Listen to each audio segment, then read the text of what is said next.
Hello! Today we are starting with a chapter called Sleep. Then they came out of the narrow valley, and at once she saw the reason. There stood Peter and Edmund and all the rest of Aslan's army fighting desperately against the crowd of horrible creatures whom she had seen last night. Only now, in the daylight, they looked even stranger and more evil and more deformed. I stopped there. I'd been reading for over an hour, and sleep still didn't come. It was almost 2 a.m. Everyone else was asleep. I had my flashlight on under the sleeping bag, and maybe the light was why I couldn't sleep. But I was too afraid to turn it off.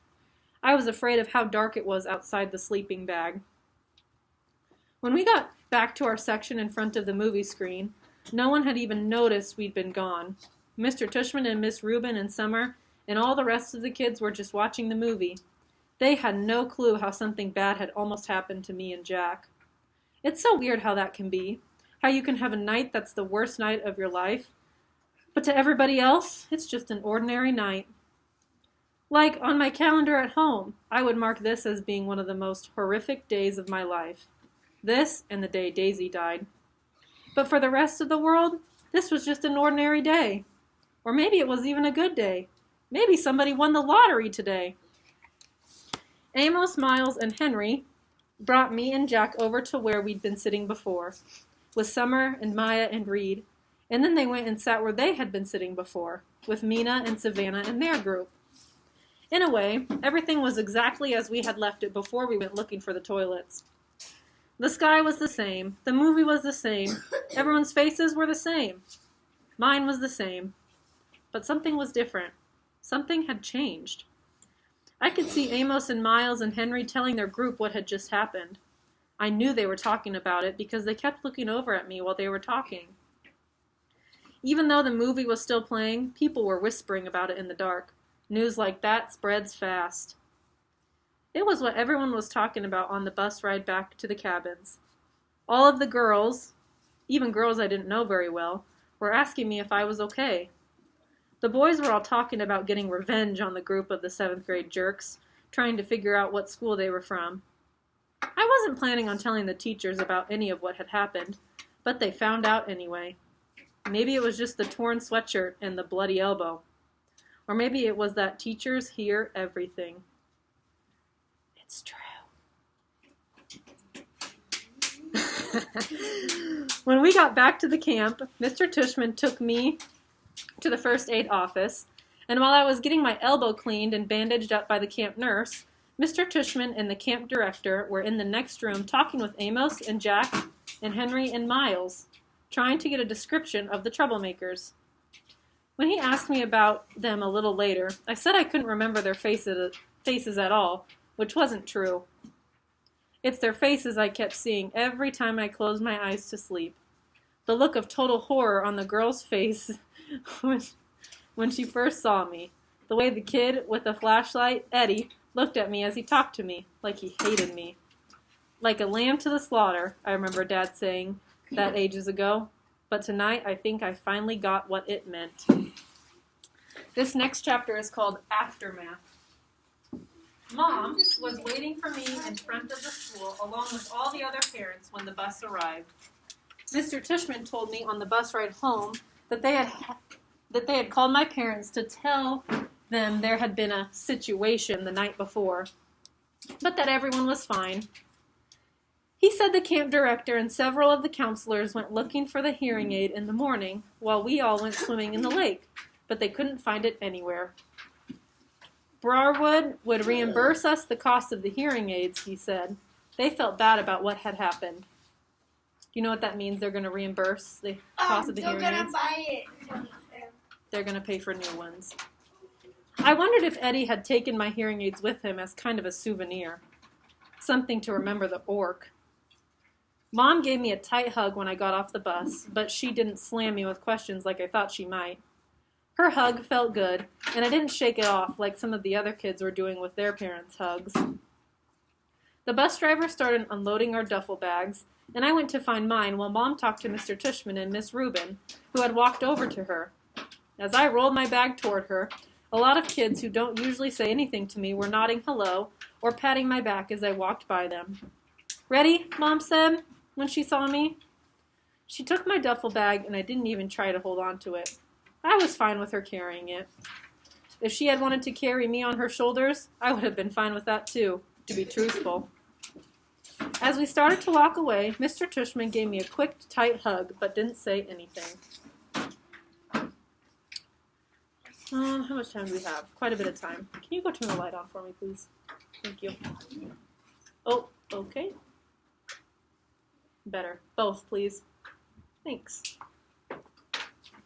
Okay, this next chapter is called Home.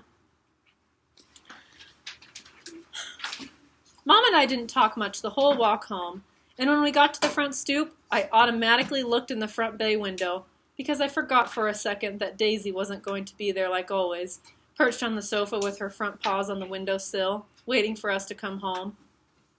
It made me kind of sad when we walked inside, I'm sorry. As soon as we did, Mom dropped my duffel bag and wrapped her arms around me and kissed me on the head and on my face like she was breathing me in.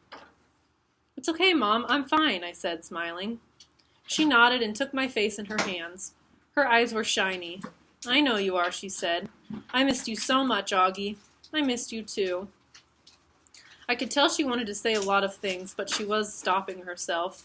"Are you hungry?" she asked. "Starving. Can I have a grilled cheese?" "Of course," she answered, and immediately started to make the sandwich while I took off my jacket and sat down at the kitchen counter.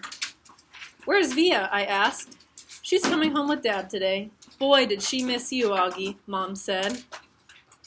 "Yeah? She would have liked the nature reserve. You know what movie they played? The Sound of Music." You can be doing your math right now if you want. Think about later when it's recess time. When is it a better time to do it? Okay, you'll have to tell her that. So, do you want to hear about the bad part or the good part first? Good. I asked after a few minutes, leaning my head on my hand. "Whatever you want to talk about," she answered. "Well, except for last night, I had an awesome time," I said. "I mean, it was just awesome. That's why I'm so bummed. I feel like they ruined the whole trip for me." "No, sweetie, don't let them do that to you. You were there for more than 48 hours, and that awful part lasted 1 hour. Don't let them take that away from you, okay?" "I know," I nodded. "Did Mr. Tushman tell you about the hearing aids?"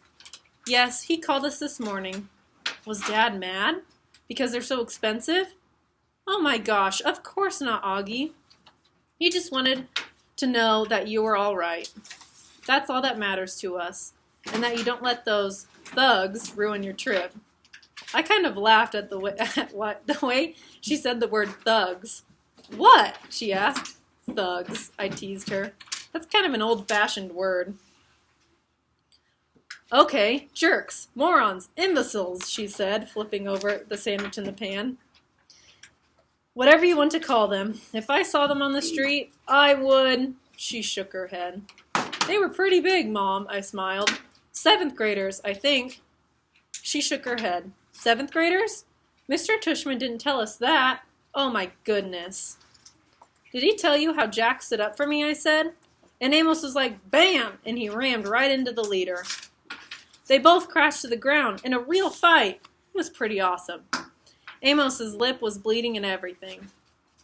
He told us there was a fight, but," she said, looking at me with her eyebrows raised, I'm just so grateful you and Amos and Jack are fine. When I think about what could have happened," she trailed off, flipping the grilled cheese again. "My Montauk hoodie got totally shredded." "Well, that can be replaced," she answered. She lifted the grilled cheese onto a plate and put the plate in front of me on the counter. "Milk or white grape juice?" "Chocolate milk, please." I started devouring the sandwich. "Oh, can you do it the special way you make it, with the froth?" "How did you and Jack end up at the edge of the woods in the first place?" she said, pouring the milk into a tall glass. "Jack had to go to the bathroom," I answered, my mouth full. As I was talking, she spooned in the chocolate powder and started rolling a small whisk between her palms really fast. "But there was a huge line, and he didn't want to wait. So we went toward the woods to go to the bathroom."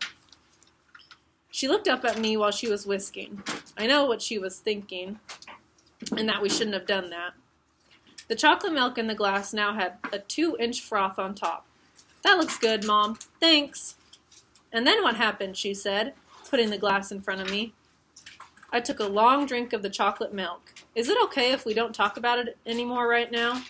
Oh, okay. I promise I'll tell you about it later, when Dad and Via come home. I'll tell you every detail. I just don't want to have to tell the whole story over and over, you know? Absolutely. I finished my sandwich in 2 more bites and gulped down the chocolate milk. Wow, you practically inhaled that sandwich. You want another one, she said. I shook my head and wiped my mouth with the back of my hand. Mom, am I always going to have to worry about jerks like that, I asked. Like when I grow up. Is it always going to be like this? She didn't answer right away, but took my plate and glass and put them in the sink and rinsed them with water. There are always going to be jerks in the world, Augie, she said, looking at me. But I really believe, and Daddy really believes, that there are more good people on this earth than bad people. And the good people watch out for each other and take care of each other. Just like Jack was there for you, and Amos, and those other kids. Oh yeah, Miles and Henry, I answered. They were awesome too. It's weird, because Miles and Henry haven't even really been very nice to me at all during the year. Sometimes people surprise us, she said, rubbing the top of my head. I guess. Want another glass of chocolate milk? No, I'm good, I said. Thanks, Mom. Actually, I'm kind of tired. I didn't sleep too good last night. You should take a nap. Thanks for leaving me Babu, by the way. You got my note? She smiled. I slept with him both nights. She was about to say something else when her cell phone rang, and she answered. She started beaming as she listened. Oh my goodness, really? What kind? She said excitedly. Yep, he's right here. He was about to take a nap. Want to say hi? Oh, okay, see you in 2 minutes. She clicked it off. That was Dad, she said excitedly. He and Via are just down the block. He's not at work, I said. He left early because he couldn't wait to see you, she said. So don't take a nap quite yet. 5 seconds later, Dad and Via came through the door, and I ran into Dad's arms. And he picked me up and spun me around and kissed me. He didn't let me go for a full minute until I said, Dad, it's okay. And then it was Via's turn, and she kissed me all over like she used to do when I was little. It wasn't until she stopped that I noticed the big white cardboard box they had brought in with them. What is that? I said. Open it, said Dad, smiling, and he and Mom looked at each other like they knew a secret. Come on, Augie, said Via. I opened the box. Inside was the cutest little puppy I've ever seen in my life. It was black and furry with a pointy little snout and bright black eyes and small ears that flopped down. How cute. We'll read about it tomorrow, okay? Everyone say goodbye. Bye. Bye.